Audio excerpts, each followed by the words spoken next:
Yes. Hey everyone. Before we get into my D.N.A handbook, I wanted to share a few words with you today.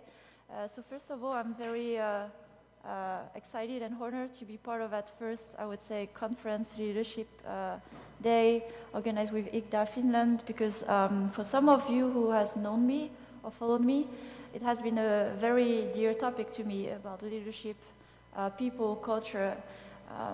Why it has been? Because having worked so long in games, I've seen how much focus, attention we put into the games we will make, the business, the money, and very little on people. And I'm really happy that all the efforts from the IGDA Finland, the group of people who made that happen today, that we make it an important topic, and with several leaders, influencers of the industry to remind how it is an important topic. And for the anecdote, and for the ones who don't know me yet, I have actually lived here 3 years before I started again in Berlin. And I have to say, now that I moved away from Finland 2 months ago, it has been my best years professionally and personally for many reasons. The community, the people, even what I was doing here. So I'm really happy to see again friends and familiar faces in the crowd and the audience. It feels like being among friends and back to share about things I care of. And as Tebo mentioned about my background, I've been working in a long time in the industry, and I've worked multiple companies, Rovio in the past here, Wuga actually in Berlin, Gameloft, and now in Voodoo, building a new studio in Berlin. And throughout my whole experience, I've worked with multiple teams, different contexts of the market, different culture, different size of teams, and all that experience, I put it all together in that handbook that I will share with you today, because I realized that if I don't talk about it with the team that I will build next, it will remain implicit rules that will never be talked about until problems happen. And that's why I put so much effort in building that handbook. And I hope that you can have good takeaways from that today, whether of building your own or some ideas from that handbook that you can use right away with your teams. So we could do this too. So I named it D.N.A handbook. So at the beginning, when I started that handbook, I thought, what kind of handbook I can create that is part of the D.N.A of the team? And thinking about it, okay, how can I rename it in something that is more playful? We work in games after all. And I decided to name it Do Not Assume Handbook. So what I mean by that is, in the end, in my experience, I've worked in multiple teams where I join existing teams or build my own. And there's the excitement when we start right away. So let's build the next prototype, let's build our next hit in the next month or whatever it is. And we start to work together, and we start things, and we crash.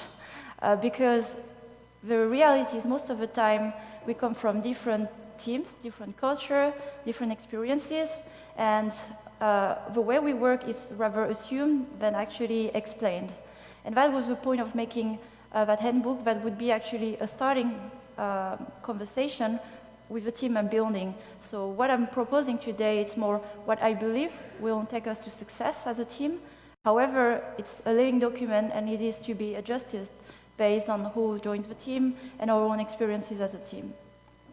And the other thing, as Temo mentioned, I'm really into creativity and creative diversity. And that implies that in the team, we have very different people. Can be from the culture, the education, the way of thinking. And that is important as a team, as we are a very different group of people. But we talk about it and we acknowledge that we're different, and how do we combine this together to collaborate together. And I have 4 areas of clarification in that handbook, because I wanted to break it down in different, I would say, topics. And first one being is about design. So how do we as a team design? How do we approach ideas? How do we develop things? How do we select and kill ideas? Second is about behavior.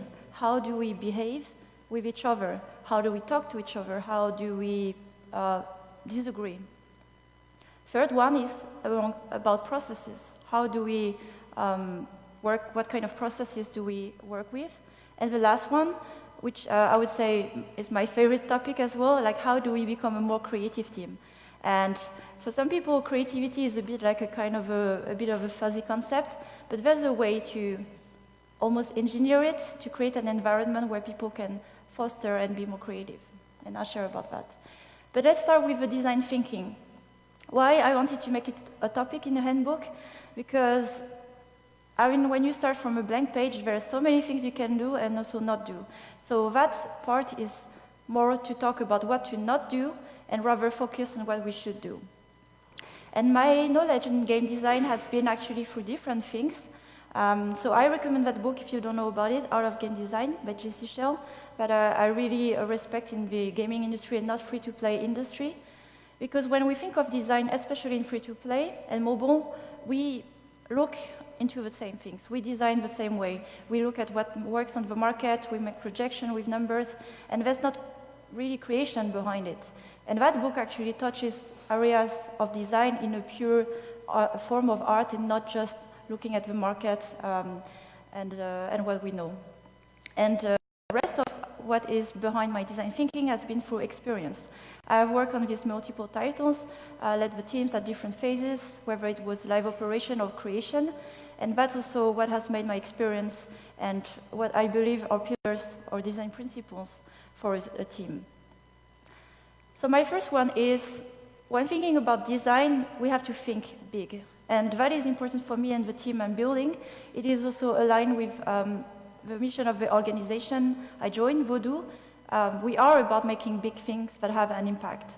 And that is something that I want to be very clear about with the team. If we are about to create something, it has to be big. We are shaking the world in new ways.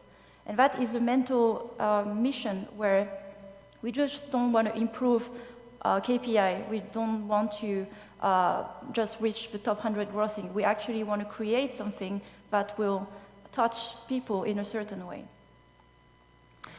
Then my second principle is about how we handle risk and innovation. And that is also a very big topic actually in free-to-play, and I have seen actually more into playing it safe rather than taking risk. And it's good to take risk. However, it can be more structured and organized, and that's how I want to approach it with my team. So it's good to look into what you can reuse because it works from the industry and you know why you're reusing it. However, if there's a part you want to innovate, focus highly on that single part, put all the effort, solve the problems there, and then maybe rely on things that are more, proven and that work. And I leave a last part, so it's not exactly the 80-20 rule, but these 10% that I believe are important to leave room from randomness, luck, creativity. So I want to leave as well with a team, a part where we would innovate without thinking about what kind of numbers you will give, will it work or not, let's just try a lot of things. That's how I want to approach as well what we will design and experiment as a team. And I want to give you an example of a game I've been working on when I was at Rovio before, unfortunately, I left. But that's how we approach the design as well of a game. We took things that were working in the market, so it's a core bubble shooter. You break bubbles and you make matches. There are characters with power-up, so nothing new here. However, we innovated highly on the metagame, bringing RPG elements, not really doing the same thing as games as in Best Fiends or Line Bubble, but we upgraded it, we improved it, and we created our own metagame in the end. And I didn't show here the 10% that where we innovated a bit crazily, but in the end we did without doing it consciously. We went crazy a bit with the animations of the game, and we also brought some piñata, where there was some discussion like, okay, it's not safe, don't go with that, it's better to go with the chest. We just went with what we felt like was fun. And when I say piñata, it's, if you know the movie of Angry Birds, it's that little puppet that Red is like smashing. So in the end, you're smashing the puppet in the game to open, goods. And data, next one. How do we handle and treat data? And I'm happy to hear as well that Willem mentioned that. We work and we have are in a world that has a lot of data to compute, to analyze. And I think we love to work with things that we feel we control. And then in the end, it makes data-driven decision and data-driven design. And I'm going actually not for a data-driven design, but a data-informed design. The difference here is that data shouldn't dictate what we should design, what we should create. It should inform us to maybe have new assumptions or projections of what could work, but we have to verify with data. So data is here to support the decision, not to dictate it. And that is important as well for me to make it clear for the team how we treat and use data. And the next principle for me is player. And I have to actually clarify that one because although maybe for some of you it's no-brainer, it is actually not a no-brainer. I have worked with people in teams as well that were dedicated to make a game for themselves, for people like them, and that's fine, but that's not what I'm going for. I'm building games that are very likely for people who are not me. And that means as well that in the people I'm looking for, individuals who are committed to make a game for a player, so to understand someone else's vision, perception, having empathy. And I want to share an anecdote here of how was my commitment to make a game for a player. So that woman, Nancy, it was when on my previous game at Rovio, the bubble shooter, I flew to Portland in the US and met her, spent some time with her, sat down, and she showed to me how she was playing the game, what it meant for her. And in the end, for her, it was not at all about challenges, being the best. She just had her moment where in a puzzle she could have her escape in her daily life and to feel really competent and to feel really smart and intelligent and like solving puzzles. And that moment was the revelation how we should actually treat the design of our next game as a bubble shooter, to focus more on the challenge, the puzzle part, rather than motoric skills and being the best and being the most powerful as we know. So I encourage strongly to actually go talk to your players as well, and that is something for me I expect from the team to do. Next one is about deep listening. So as I said, as in design, we can use data, but there are other things we can do as well when we design things. And it's important for me, from designers in the team, and when I mean designer, it's not only designers with the function of designer. Everyone in the team is a designer. So, of course, we listen to the team in everything we do. We are the first one to know and what kind of games we're making and why. But we have to listen to the players, also the stakeholders, because whether we like it or not, there are people who are believing in us, trusting us to make that game happen and investing, whether it's time, money. And it's important that we loop them because they are actually involved and they maybe have a contribution into the market, for example. And another type of listening we don't talk enough about is ourselves and to the game. When you create a game, you start to create an essence. You start to create something that has its own life, organic life. And the more you are connected to what you create and your own voice as a designer, the more you create something that will be dramatically different, new, and that is personal. So I encourage as well to go beyond the obvious and also listen to yourself as a designer. Next, about ideation and iteration. So for me, that is the formula that happens in my head when we talk about ideation and iteration. I don't believe as well in design ideas that just are the first, because there's, for example, a lead designer in the team, and because that person is a lead designer, knows better than everyone else, and the first ideas should go in. For me, all the ideas has to go through a process of discussion, challenging ideas, and that's how the best solutions come out to me. So that's also a condition how we should iterate the design ideas.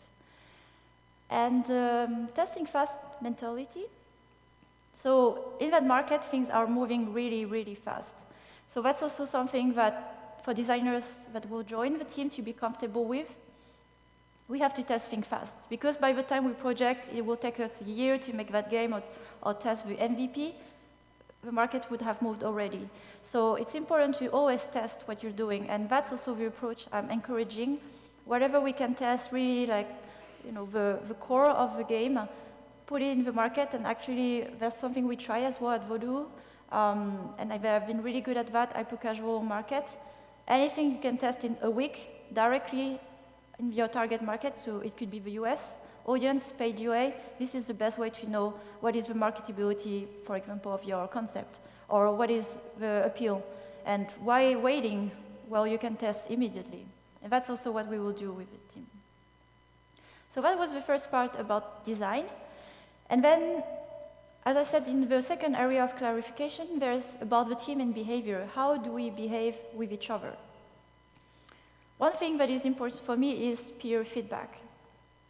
It's important that as individuals in the team, we give feedback to each other because that's the start of improvement. And I have worked as well in an environment where there was not that culture of giving feedback.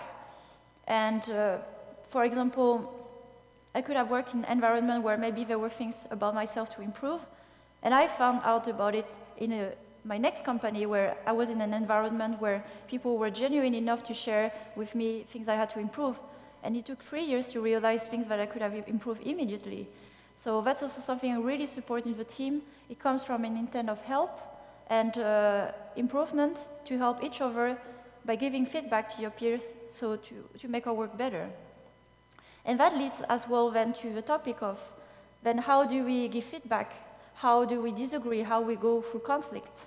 And to me, it is also something important to say we have to disagree and we have to have conflicts, because with none of that, we are just in a consensus environment and we don't go for what is best. And I believe actually the best results come actually from discussion, disagreement, and conflicts. And if you're familiar with the 5 dysfunctions of a team, if some of you are aware with that, have you, yeah? Cool. So going quickly maybe through that, for some of you who don't know about it, these are the stages of, in a team, of relationship you can have in a team to get to what we call high-performing teams. And if you look at the very first layer of that pyramid, if you don't have trust, then you cannot have conflicts, you cannot disagree, you don't feel comfortable with it.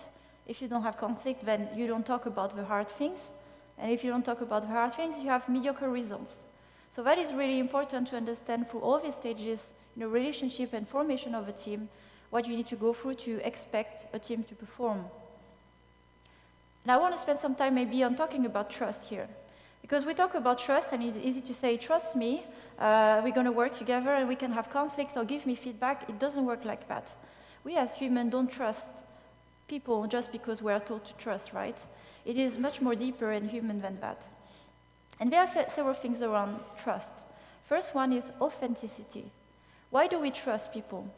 We trust because we understand someone. So I trust someone that I feel like I can grasp the personality, I can see who they are and not just the public face, at work. And that gives me a will to trust. I see they have, for example, family, they have hobbies. Oh, I can see the personality. And another thing that builds trust is empathy. Behind empathy is, do I have someone that is caring for me, listens to me, understands me? And that's also what builds trust. For example, I look at my supervisors. Do I have somebody who really cares for me, or do I have somebody who really wants results out of me? And do I really trust a person like that then? So think about it as well. You as a leader, is it the image that you project about authenticity, empathy to the people you work with? And the last one is a bit harder to grasp, but it actually also how we build the trust is the logic. So behind trust, we like to feel that we understand the logic of thinking of the people we work with. So for example, somebody who's very data-driven and talks to somebody very intuitive thinking, I have seen that. I'm more intuitive type, by the way. And that leads to non-trusting each other because we come from a different point of view. But that doesn't mean we shouldn't trust. But we have to understand what is the logic of the other person and how can we speak the same language, basically. So I hope it helps you as well to kind of frame in your mind how you can build a better trust over time. And of course, I didn't mention that here. All these things happen naturally just by time and experience. They happen eventually to create trust, but there's a way where you can facilitate that, especially for a new form team. And I want to share an anecdote here of my own time, how I had to build trust in a, I would say, non-intuitive way. I joined Wooga after I was at Gameloft 5 years. So Gameloft big company, a lot of layers of hierarchy. I was like a big manager at the HQ there. I come in a flat hierarchy. So Wuga has a lot of focus on the culture of the people, lean teams, and I take over the lead of the Diamond Dash game to take over the live operations. And I had the CEO as well, like putting pressure on me, like you need, we expect from you results, do something with the roadmap. And that's how I started with the team. I started to focus on the roadmap, like, I actually see what we haven't done before, maybe we should do this and that. And the first month has been really painful for me because the team didn't trust me, the team existed before me, and they saw me as the evil commander coming here and having ideas, and without really knowing me. So I decided to change a bit angle when I realized this is not going to work. I need to approach it a bit differently. And instead of focusing on the roadmap of what the CEO was telling me to do, I decided to focus on the people. So something a bit crazy I did, I took the team on the first month to go on a ski trip in Czech Republic. So from Berlin, it's 4 hours drive, so we were splitting in different cars, driving all together, 13 people. And for the anecdote, actually half of them didn't know how to ski, but they were hyped about it. So after a few days together in the weekend, there were some injuries, nothing bad, but it created memories, it created time together. And we went out, we were like staying in dorms, and after that trip, when we came back, they trusted me. They thought, okay, Sophie is a nice person, she comes with good intention. And when I talked again about that roadmap, there was much less resistance. And people were trusting, like, let's give her a chance to maybe show what we don't know. But without that, it would have been much more longer for me to actually do my work with that team. So that's also the learning for me. It's important to spend time with the people before getting excited of doing things with people you just started to know. Then one point for me important is respect and care. In the end, we're just people and a team humanly together who have committed to make something together again. So I am very, I would say, strict on that one. Yes, we can disagree, we can have conflicts, we can have hard times where we will not always see the same way things. However, no matter what happens, we should always treat each other with care and respect because we have committed to be there in that boat together, and we should never forget about that, even in the hard times. And I want to bring a point here about culture because that has been recently something in my mind. I have worked with very international teams, different culture, and if you see where France is here on that map and where Finland is, that has been my experience as well. And I wanted this to be clear to the team as well, that we have different culture and we should be aware about that, what it means, and not judge too fast why we are not working smoothly together at the beginning. So for the anecdote, for example, when I came to Finland, fortunately I was in Berlin before, so I had time to adapt, more in the North European thinking. I'm very direct as a French, and also I'm very emotionally expressive. That can be overwhelming for different cultural personality that are less into that, so I had to build first that trust, patience, when I had to give a hard feedback, for example, in the context of the Finnish culture. I couldn't come forward and say, hey, by the way, blah, blah, blah. French, it's no problem. You can say that anytime, anywhere in a coffee, no problem. But in a Finnish context, I had to adapt and then take the time to explain and to be empathic about that. So be aware about these differences as well if you have a multicultural team. Another type of diversity and behavior when I look into team is heuristics. So different ways of thinking. So I give you an example here. These guys, let's say there are 3 French people, and they are very data-based people, so they look at the problem, so how are we going to improve the retention of our game? They look at the problem and they selected the best solution, the mountain where they're sitting from. And comes in a new person. So she is German, let's say, and she's intuitive thinking. And she tells the guy, hey, have you seen what I'm seeing from my point of view?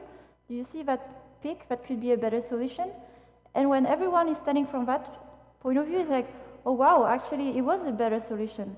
But we didn't see that at the beginning because we were all thinking the same way. So that's important as well to acknowledge and remember what kind of different thinking can you have in the team and how can you make it a strength rather than a friction. It's very tempting to always go with people who think like you because it makes things faster, to execute faster. But when you want to create and you want to innovate, is it the right way to go? Is it what works the best? And giving an example here, I did that recently. When I was at Vodou, we did a game jam in Paris, so I was with the hyper-casual teams. We had 2 days to make an hyper-casual runner game. And I started to brainstorm with the team there, so it was 2 developers, 1 artist, and they were very hyped about a runner where you have a focus on the ball, and then you control the ball like a baseball, and you try to hit and make it, control and navigate it. And like, okay, that sounds great. However, wait a minute, we have to make a game that is mass market, relatable, mainstream. Baseball, is that it? And I was like challenging the group because they have been thinking all like the same for a while. It was only guys in the team, by the way. We drifted then to that idea where I said, okay, I don't think it's great. The ball, maybe a paper plane, it's a better idea of something you can navigate. And because it was school time, back to school, we decided to make it a theme of back to school. But my point here is that if the group would have stayed the same from the beginning, they would have stuck to the baseball ball idea. But because I came in with a different point of view, so maybe more feminine, more, bigger market and non-hyper casual, I brought something new to the table to really transform drastically an idea. Then, team workflows. I'm going to just take a quick break of water. Sorry.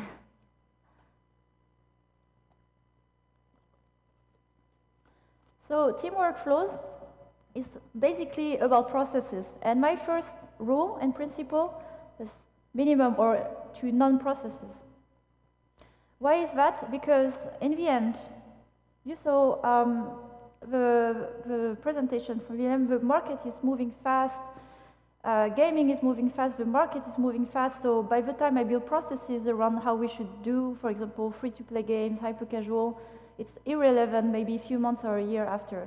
So I prefer to rely on what I call structured thinking, communication, and clarity of the processes.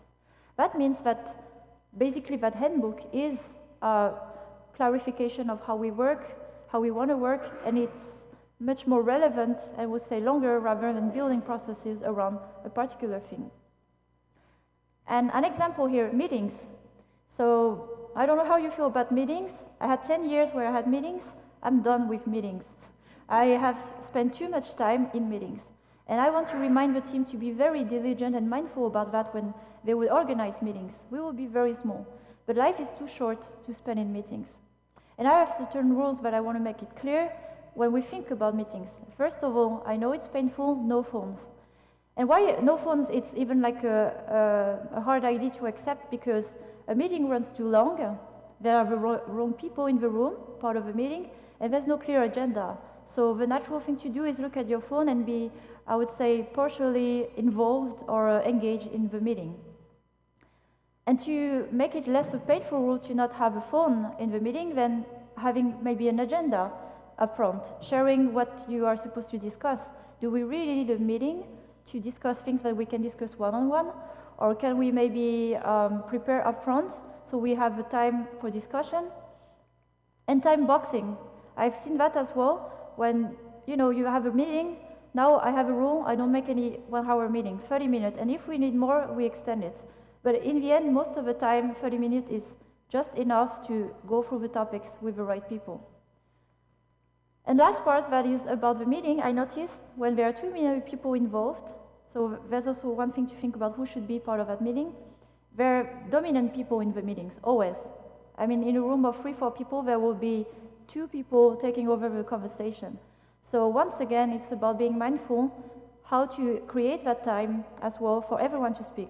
So I, for example, would like to be the moderator of that most of the time, but I want everyone in the team, when they organize meetings, to be mindful and remember of these certain rules to make our work more efficient. An area of responsibility and ownership. what I mean by that, everyone participates in the making and success of a game, but that doesn't mean that everyone has to agree and decide on all the aspects of a game. And that means clarifying what is have ownership on what and who's responsible for what. And behind the idea of ownership, I've also seen that in teams and development. We give ownership without giving the accountability. And for me, it's called freedom, but it's not actually ownership. So it's really important when we define ownership, what people are responsible of in the team and what is the level of responsibility. If you're familiar with the delegation poker, cards and games, there are different levels of decision you can give when you have ownership on something. Should you impose the decision? And maybe in some situation it's good to impose it for maybe things that are just straightforward or no one cares enough. So for example, what kind of plans should we have in the office? Maybe we should just tell because it's not so important. But what are the other areas where you should agree, or you should inquire, or you should delegate? And in practice, I wanted to share something that I started to build for myself. I have some area, but I believe I should be the one owning it. And what does that mean, owning it? Should I sell or should I tell? And as you can see, there's very few area or none at all where we should tell. So most of the time we sell. And in design, how do we define that as well? Who should sell, who should consult? But that's basically as a team where I see ourselves where we have clear area of responsibility. And what does that mean to be the owner of that? And what kind of decision do we have? And then the last part about creating basically creativity in a team. How do we do that? How do we nurture it? And as I said, I have some beliefs that there are some ways to engineer it, to leave a space for more creativity. And one is very, I would say, basic. It's allowing flexible work. What is the thinking behind flexible work? If you think about it like the, I would say, society generation, how we work these days, technology allows us to work from anywhere, everywhere. And if you speak with younger generation, there's no interest at all to work for a company full-time because it doesn't make sense with the lifestyle you can have.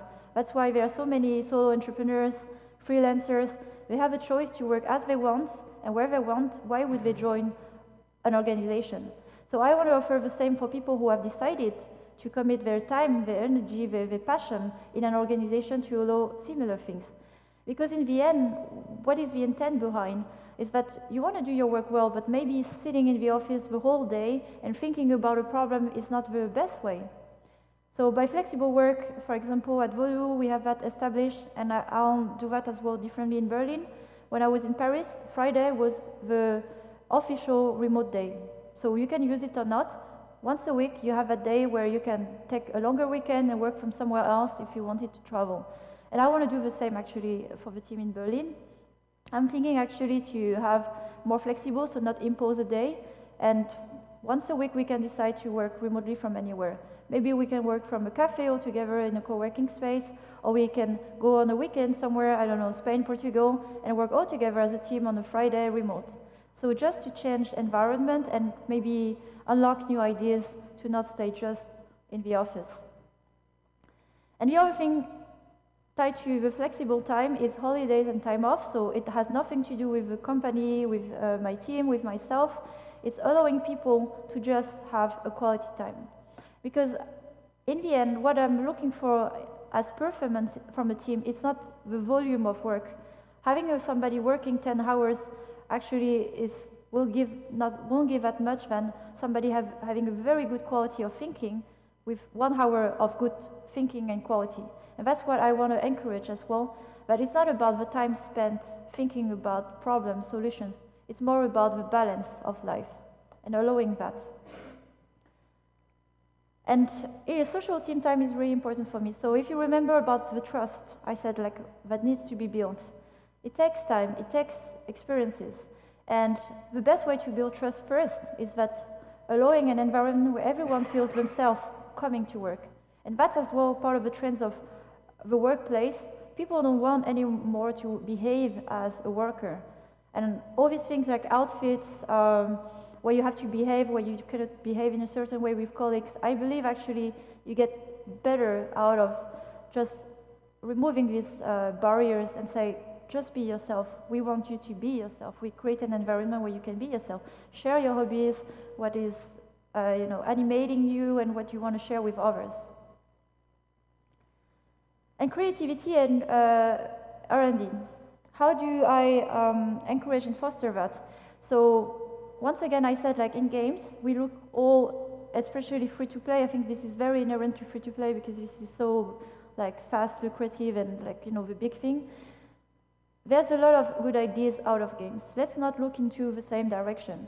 I mean, games, if we think of it as a bigger topic, as a form of art and entertainment, there are many things you can get inspiration from. So, for example, I have taken the team going to museum or going for a hike for the whole day in nature. Think of how you can actually support the team to be more creative, not just thinking about games, market, free-to-play, and business. And then for the last part, I want to share maybe a few anecdotes of mine of how I foster creativity in the team. So this was my team at Woga, the Diamond Dash team, and when we were closing the project, I decided to make it like a good, memorable time. Took the team to Amsterdam on a weekend. I'm not going in details of what we have done in Amsterdam, but but we had a very good time. You see, like laughing happiness on a bench. We were sitting in a park, and that's what it was. And in the end, I will work again with these people. They will work again with me because we were just going out of our way in our office, and it was fun. We did a bunch of stuff there. Another type of event I did with another team in Berlin, taking the team on a float boat, going the whole day on a lake and driving the boat all together, almost again crashing over boats. So it's always a bit dangerous, these activities. But it was really fun, and we were not talking about games at all, just doing something different. And other ideas as well. So I did that with the team in Helsinki, going to a live drawing class. So imagine the level of uncomfortableness, going as individuals in a room, naked model and drawing. And actually the best drawing came from a programmer in the team who found out that he had the hidden talent to draw live models.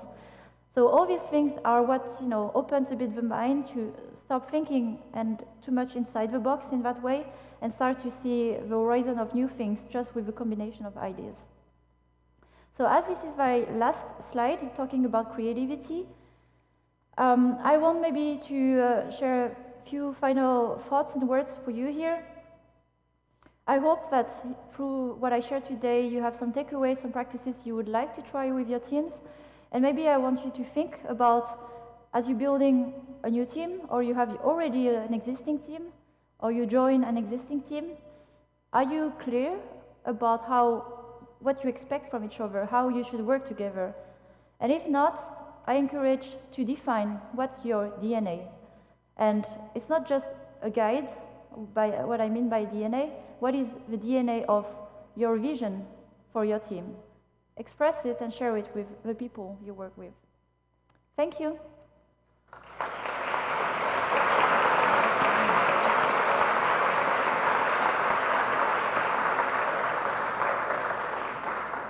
Thanks, Sophie. I think that was probably the most exhaustive, explicit list of team and company values I've seen in one presentation. Well done.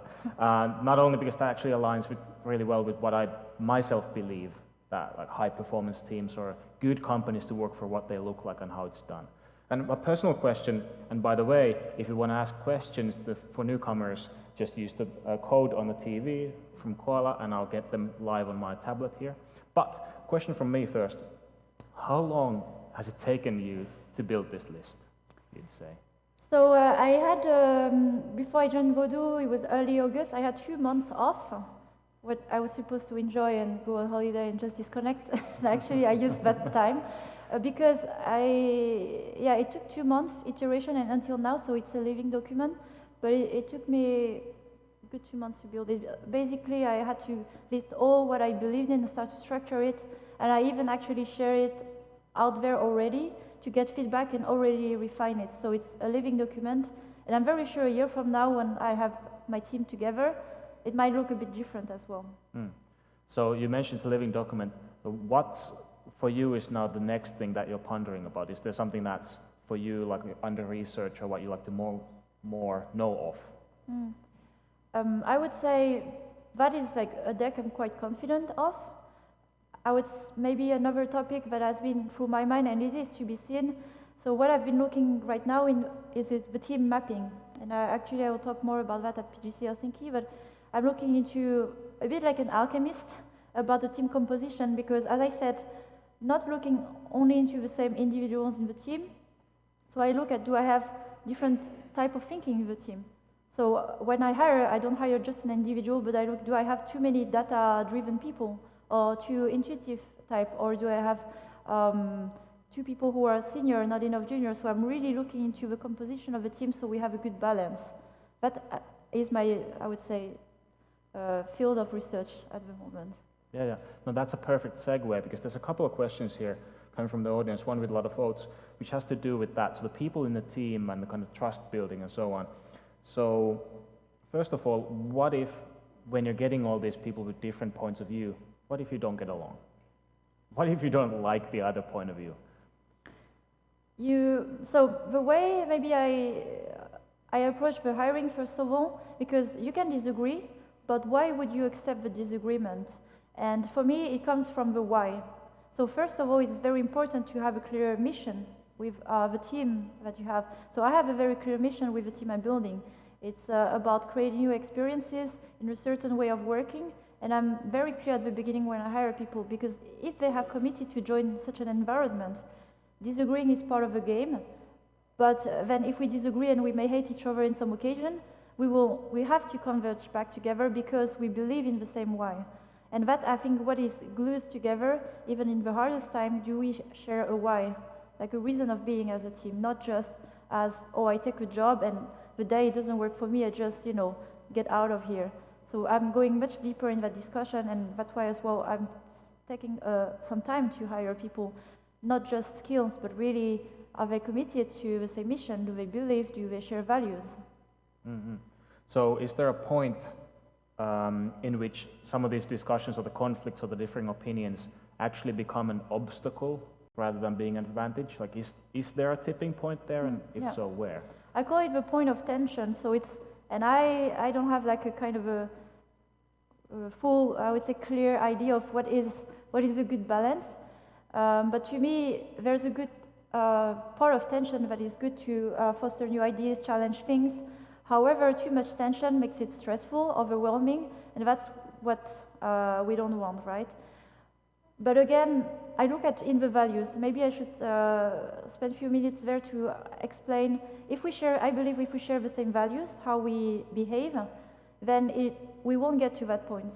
So when I said like it's about the respect, the care, the intellectual humility, and that's one of my key values I look for people in the team. Do they understand that people that have a different point of view, but that doesn't make them bad? So it's actually a value, and so then people will be curious and ask questions to understand why do we differ. And just that behavior changes everything, how you deal with conflicts. So even if people would disagree strongly, I trust because they have that intellectual humility, they will pursue to understand why these differences exist. Maybe they don't understand enough about each other and try to speak the same language. And I'll be helping as well in that part. Mm-hmm. Perfect. So you've been talking a lot about getting to know people, and even in this case, kind of really deep diving into who they are, how they think and all that, but you're not always in control, right? One question is, how do you then lead, how do you use some of these best practices to lead a team you don't know, that's small, that you just joined for a quick project? So I believe that leading anyway a team takes time, and forming a team. So that handbook that I shared, it's the same that actually you see that I will share with the team, and it's the starting point. And it will take time to be digested for them, like to do it. But I believe a lot in starting by doing. So for me, although I have objective of games that we could do, explore, we will start very small with mini projects. So pairing the team with different pairs, different individuals, and we start to make mini projects. We test things out of the market, but with no big expectation of results, just to form the team. And that actually also allows to see what works in the behavior and that chemistry or what doesn't, and then spending time, to explain. So I don't want to start immediately on working on something important from the beginning. So I believe like now it would have taken me, I would say 6 months to build really the team I want, but then 6 more months to form the team, so it's a whole year. And I'm happy to be in an organization that supports that and understand that. And that leads to the point as well, having the environment where the leadership is aligned and believe in the same thing is really important. Otherwise, I would have to prove myself in 6 months and make a team just effective, not really working well together, you know. Mm-hmm, for sure. So then again, continuing with the people and communication, how important is it having peers on a team to talk with? And the example here is that, for example, if you're the only data analyst, then your point of view might drown fairly easily.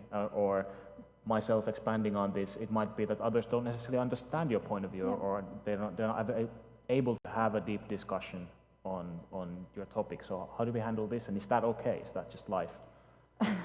I think ideally it's good that you have a peer and a close peer. So what you describe is in my mapping. So I can share with some of you who are interested, but it goes really like almost in a mathematical approach. But I really count actually the people that I understand spending time with them, who they actually would get along with. So it's important you always have somebody like as your peer, your trusted friend in the team, and I would never put a person in the situation that the only one thinking that way. So it's really important for me when I think about the team to not create that kind of situation where somebody is so different that they would feel lonely, you know. So it can be inside the team or inside, so in Berlin there's other teams, hyper-casual studio as well, and I hope that as well they can connect with them, or there's a good gaming community in Berlin that I hope will develop as well as in Helsinki, where they can connect and talk to others. But it is an important point, and I'm fully aligned here. I hope that it doesn't happen, but it does. I need to help there as well. Otherwise, yeah, for sure. My side note on that is that we do have these sort of special interest groups outside of companies, like let's say the UI UX designer meetup, the localization meetup, and so on. So that you can meet peers from other companies, and I think that's actually a really good way of expanding your knowledge. Again, point of view outside of your company. So that's maybe one tool in the toolbox. And let's throw in one more. A couple of votes on it. How to handle Captain Hindsight. So that one guy who always underlines how he or she was right since the beginning. I know the guy, by the way. I think I've worked with him once. So I had as well worked with, I would say, personalities like that. I think it comes again down to, do you think you have to learn something, or do you know it all? And if like in my situation, if I had to choose to not hire people who think like that, that's what I'm going for. But when you have somebody in the team already, and they have already a contribution or a story, at least the way I deal with that is I talk about it immediately with a person one-on-one, and I explain that it's not about just what I think that the person impact has, but the whole team. And I've worked in teams where it spread pretty badly, like a poison, and this is bad when it happens. But you explain that, okay, maybe we are not aligned, maybe we don't believe in the same thing. And the way, in the end, through this discussion, we find out that all the time along we didn't want the same thing. So, for example, I had a person where he wanted to be the lead of the team, basically. That's why it never worked. So I said, like, this is not going to happen in that specific team. There's already, the role is filled in, basically. So helping out the person maybe to go in a place where they would thrive more. But you have to, for me, it's development discussion, basically. Talking, okay, what is your mission? What is your goal? How do you want to work? Well, I'm the owner of that team. That's how we work. This is not the team rules. So you are not the team player. So it's okay, but then don't be part of that team. And that's how I would handle as well that discussion with people who, you know, just impose their way. They find a team that will align more with their values. Yeah. Sometimes they don't have any teams, then they realize, okay, they should change. Yeah. So basically focus on not just what they want to say, but the effect it's having what they are saying, and maybe like try to turn that into a constructive discussion. And usually I approach it very analytically, actually. I talk to everyone in the team one-on-one, how it's been going, and when the name of a person that is a problem comes out often, this is, okay, there's actually really a problem. And we talk, we try to make it better, but sometimes, you know, it's part of you and your nature, it's hard to change. And values, something I learned with experience, you can change behavior, you can change, you know, angle, but you never change your value. You can change your skills, not values. And when they are not aligned from the beginning, it's a pain all along the journey. Excellent. I think the time is up. There are more questions, but you can always catch Sophie after this session. But for now, thank you for sharing. Thank you.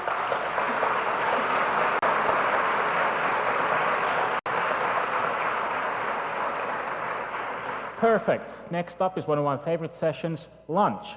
So we're going to be continuing in about an hour and 15 minutes, which means there's a really good place downstairs, but you also have time to skip over the street to Brygge or wherever you prefer. Just one thing from leadership, never eat lunch alone. So now's your time to grab that buddy and dive into a discussion. I'll see you in a little over an hour.